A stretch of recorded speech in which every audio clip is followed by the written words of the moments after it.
Hey, George, the ocean called. They're running out of shrimp.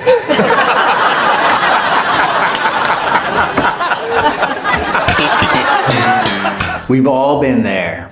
Whether it's work, school, or a relationship, something small happens to damage our ego and we go down a spiral of overthinking. It doesn't necessarily have to be that way. There are some tips and tricks that can help you from basically being in your own way. I'm kicking my ass, Divine!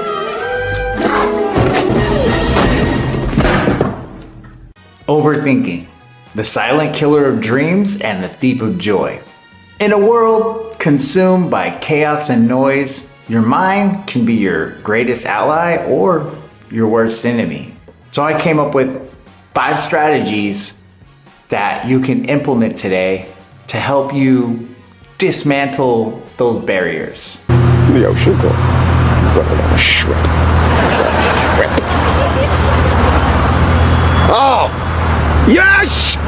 That's what I should have said! Step number 1 is awareness.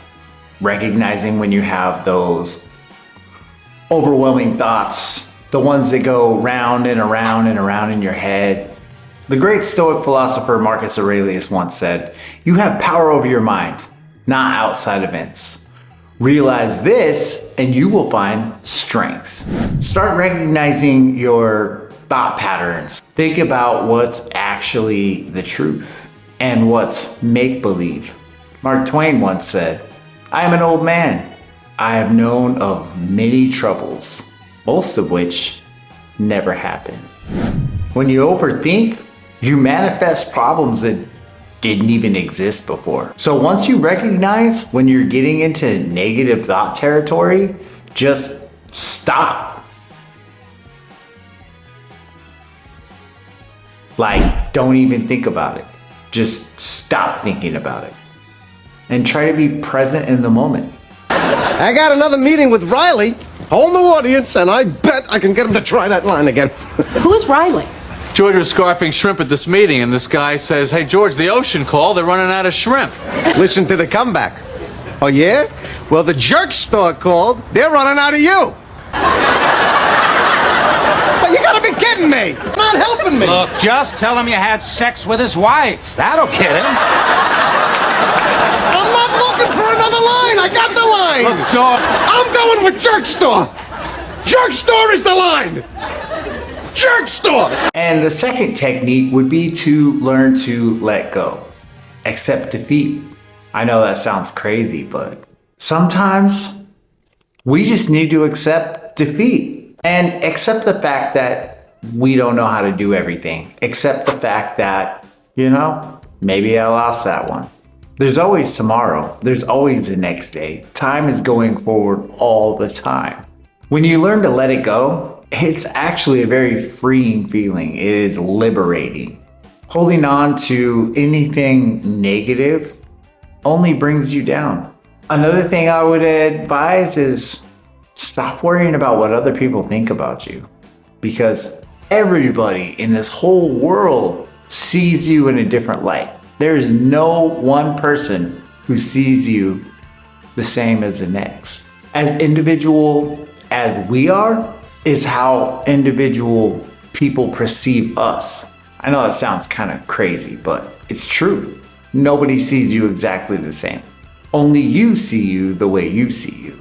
And that's a beautiful thing. And it's something to completely embrace. And yeah, have fun if they don't recognize who you are or how awesome you are.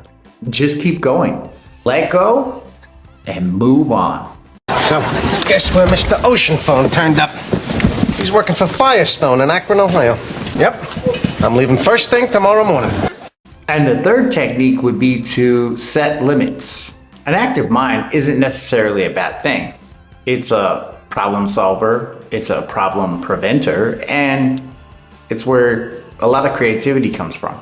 So set aside like a certain time of day that you could maybe go for a walk, process all of your thoughts and worries and concerns, challenge the negative side, recognize where all of it's coming from. Look at the worst case scenario. If it's a person, look at their perspective. Try and see where they may be coming from. Because I'd say like 98% of the time, people believe that they're in the right. So recognize where they're coming from. Also, they may not be thinking about it as much as you are. So, George, you're proposing a snow tire day at Yankee Stadium. As long as they don't throw them on the field. Help yourself to some shrimp. I brought it up for everybody. You know, George, the ocean called. They're running out of shrimp. Oh, yeah, Riley? Well, the jerk store called. They're running out of you. What's the difference? You're their all-time bestseller. Yeah? Well, I had sex with your wife. His wife is in a coma. And the fourth technique isn't really necessarily a technique, but it's a book recommendation. And I recommend this book called Yourself by Gary John Bishop. This is the first book that I read, actually listened to on Audible because I don't really read books, but I listen to books a lot. This is the first one that I read that got me out of my head. That got me to recognize that I was holding myself back.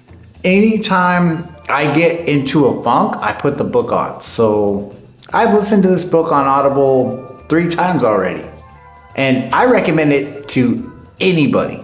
He goes over how to talk to yourself. He goes over how to stand up for yourself and stand up for yourself against yourself. Because you can become your worst enemy if you let it. The book is a good reminder that you need to think of courage over comfort, action versus analysis, faith over fear. You are not a victim of your thoughts, but you are the ruler of your destiny. And the fifth technique is something that I already mentioned. It's faith over fear. And my favorite Bible verse when it comes to overthinking is Proverbs 3:5-7.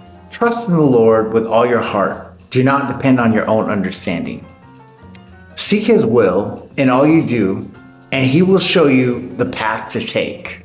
Do not be impressed with your own wisdom. Instead, fear the Lord and turn away from evil. Faith over fear is a great mantra. I hope this helps you out. Have a good one. My wife's in a coma. Well, the life support machine called and... Wait. Yes! That's what I should have said!